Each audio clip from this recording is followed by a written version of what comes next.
문재인 정부와 이명박 전 대통령 측의 이른바 적폐청산을 놓고 정면으로 맞부딪히고 있습니다. 이 정치부 최승현 기자 스튜디오에 나왔습니다. 어서 오십시오.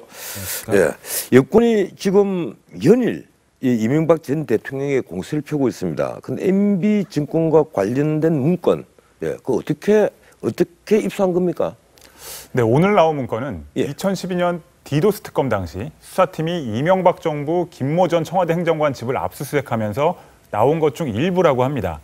청와대 국정원, 경찰 등에서 작성한 문건들인데 당시에는 특검이 수사 내용과 관련이 없다고 판단해서 그냥 검찰에 넘겼습니다. 그리고 이 자료는 2013년 검찰이 박근혜 청와대로 이관했다고 합니다. 그런데 민주당 적폐청산위원회가 이번에 대통령 기록관에서 이를 찾아내 공개했다는 겁니다. 예, 그렇다면 이 자료는 대통령 기록물 아닙니까? 예, 이 대통령 기록물이라면 공개하는 게 법률 위반일 텐데요. 그런 논란이 있습니다. 상당수는 청와대 민정홍보수석실이 작성한 것으로 보이고 청와대에서 보관을 했던 자료들입니다.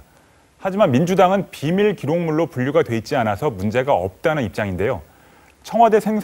청와대가 생산하거나 보관한 문건은 대통령 기록관으로 이관이 되는데 심의를 거쳐 비밀 기록물 지정 여부를 결정합니다. 민주당은 이번 문건이 비밀에서 제외된 것들이라고 주장을 하고 있고, 하지만 이 전 대통령 측과 야당은 비밀 분류 과정 자체에 정치적 판단이 개입된 거 아니냐는 의혹을 제기하고 있습니다. 예, 지금 여권 이명박 대통령을 반드시 수사해야 된다 이런 입장이죠.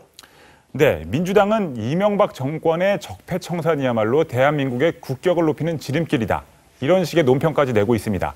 MB정부에서 진행된 노무현 전 대통령 수사가 정치 보복이었다고, 그로 인해 노 전 대통령이 목숨을 끊었다는 인식이 강합니다.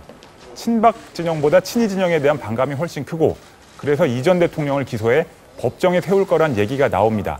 다만 이미 여러 번 감사를 거쳤던 이른바 사자방 비리에서 결정적 증거가 나올 가능성이 불확실하기 때문에 국정원 댓글 사건이나 블랙리스트 사건에 집중하고 있다는 관측입니다. 예, 근데 그동안 이 피동적으로 은근 대응을 해왔던 이명박 대통령이 이제 정면 대결하겠다. 뭐 오늘부터 그렇게 나오는 거로 보이죠? 네, 상황이 좀 급박하다고 생각하고 있는 것 같습니다. 이 전 대통령 측은 사실도 아니고 확인되지도 않은 자료로 치졸한 정치 보복을 하고 있다면서 오늘 강하게 반발했습니다. 지금 제대로 대응하지 않으면 위험한 상황으로 갈 수 있다고 판단하고 전면전 태세에 들어간 겁니다. 이 전 대통령 측은 수시로 서울 테헤란로 사무실에 모여서 대책을 논의하고 있는 상황이고요. 이 전 대통령은 추석 연휴 이후 반박 기자회견에 직접 나설 가능성도 큽니다. 혹여 수사를 받더라도 거리낄 게 없다는 입장인데 보수에 대한 정치 보복이란 프레임을 내세우면 보수층이 오히려 결집할 수 있다는 관측도 나옵니다. 예, 수고했습니다.